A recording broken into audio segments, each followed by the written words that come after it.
Bienvenido a Relatos de Ciudades Olvidadas, donde cada piedra, cada calle y cada sombra cuenta una historia que el tiempo intentó borrar. Entro a Roma sabiendo que la ciudad que todos miran no es la más importante. La verdadera Roma no está en las plazas, ni en los templos, ni en las ruinas bañadas por el sol. La verdadera Roma está debajo.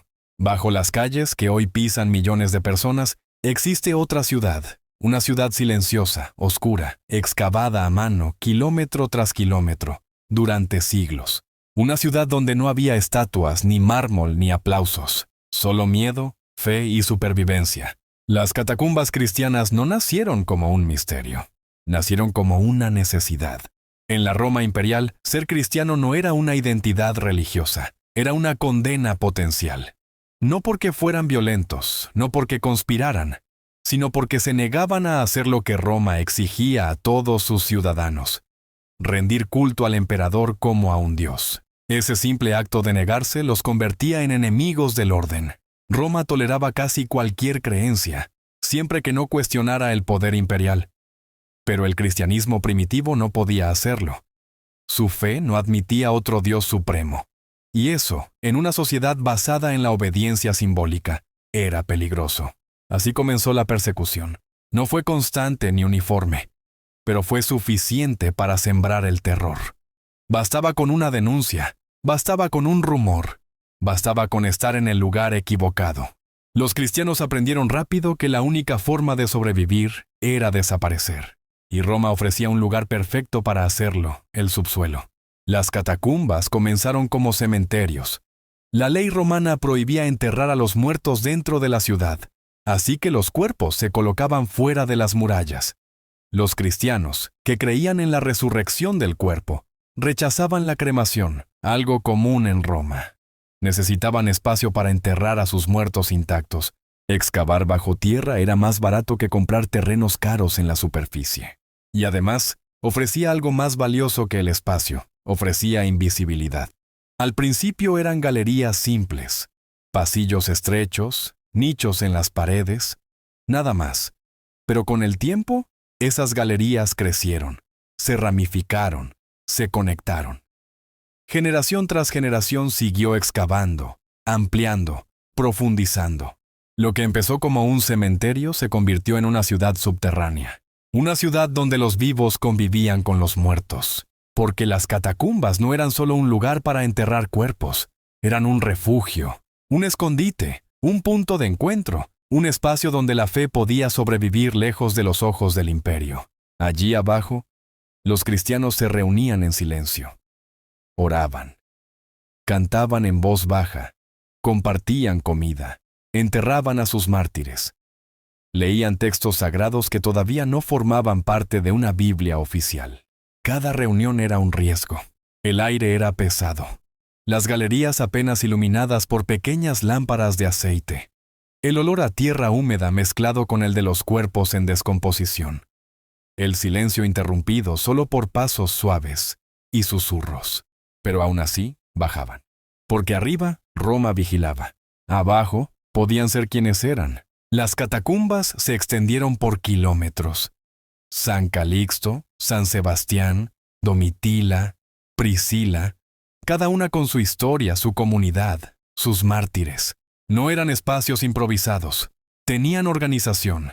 Había cuidadores, excavadores especializados llamados fossori, personas encargadas de abrir nichos, sellarlos, mantener los pasillos transitables. Nada de eso se hacía sin planificación. Los cristianos sabían que si querían sobrevivir, necesitaban estructura, incluso bajo tierra. En algunos sectores, las catacumbas tenían cámaras más amplias, pequeñas salas donde se celebraban rituales. Allí se realizaban conmemoraciones, se recordaba a los muertos, se reforzaba la fe colectiva. No era solo miedo lo que los unía, era esperanza. La esperanza de que la persecución terminaría. La esperanza de que la fe sobreviviría al imperio más poderoso del mundo. Y sobrevivió, pero no sin cicatrices. Muchos murieron. Algunos fueron delatados, otros capturados, algunos ejecutados públicamente, otros desaparecieron sin dejar rastro. Las catacumbas guardan esos silencios. No todos los cuerpos están identificados. No todas las tumbas tienen nombres. Hay nichos sellados sin inscripción. Hay galerías donde se sabe que hubo entierros, pero ya no quedan restos. El tiempo borró identidades, pero no borró el mensaje. Cada túnel excavado era un acto de resistencia. Cada entierro, una afirmación de fe. Roma, sin saberlo, estaba criando bajo sus pies a la religión que siglos después dominaría la ciudad. Eso es lo más inquietante. Mientras los emperadores celebraban su poder en la superficie, bajo tierra se estaba gestando algo que no podían controlar. Las catacumbas no fueron diseñadas para desafiar a Roma, pero terminaron haciéndolo, con el paso del tiempo. Cuando el cristianismo fue legalizado, las catacumbas dejaron de ser refugios secretos. Se convirtieron en lugares de peregrinación. Los mártires enterrados allí fueron venerados. Las galerías, antes silenciosas, se llenaron de visitantes, pero algo se perdió. La función original de supervivencia se diluyó. El miedo desapareció. La urgencia también. Hoy caminamos por las catacumbas con luz eléctrica, señalización, recorridos guiados. Pero si apagáramos todo eso, si volviéramos al silencio original, entenderíamos lo que significaban realmente. No eran un símbolo, eran una necesidad.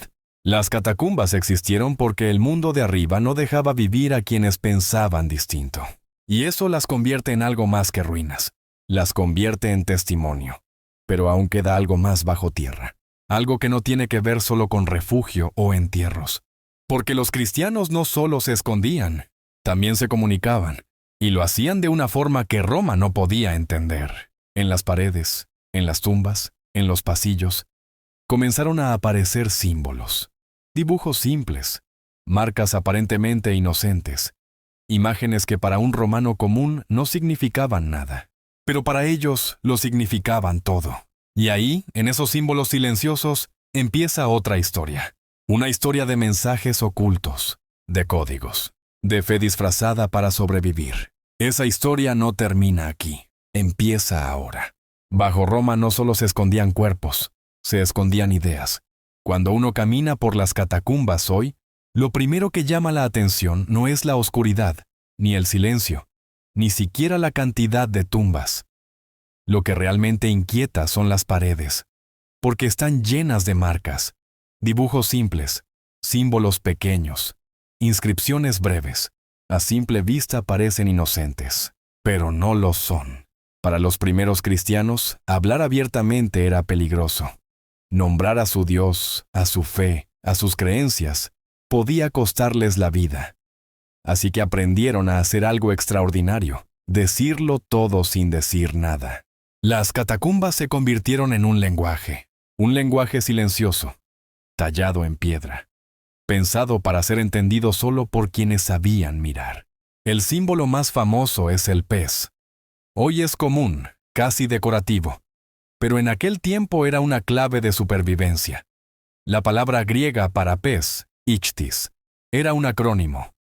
Cada letra representaba una frase completa: Jesús Cristo, Hijo de Dios Salvador. Dibujar un pez no era arte. Era una declaración de fe encubierta. Si un romano veía ese símbolo, no entendía nada. Si un cristiano lo veía, sabía que estaba a salvo. No era el único. El ancla, por ejemplo, parecía un símbolo marítimo, algo cotidiano en una ciudad conectada al comercio y al Mediterráneo.